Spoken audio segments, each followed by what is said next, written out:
আমার নাম ঐশী। আমি তখন ক্লাস 6-এ পড়তাম।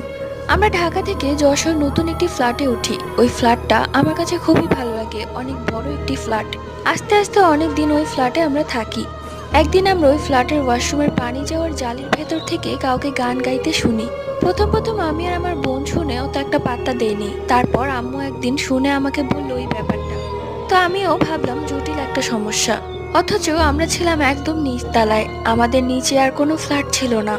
তাহলে গানটি কে গিয়েছে? আমার বোন একা ঘুমাতো, ও অনেক রাত জেগে পড়তো এবং মাঝে মাঝে শুনতো ওর রুমের ওয়াশরুম থেকে কে যেন কথা বলছে, গান গাইছে।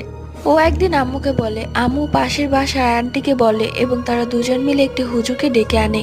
হুজুর আসলো, দোয়া-দরুদ পড়ে গেল। এরপর 1 মাস কোনো শব্দ নেই। এর ঠিক 1 মাস পর আবারও ওয়াশরুমের জালির ভেতর থেকে আওয়াজ আসে, হালকা গুনগুন করে কে যেন গান গাইছে। এরপর আমরা ওই বাসাটি ছেড়ে নতুন বাসায় চলে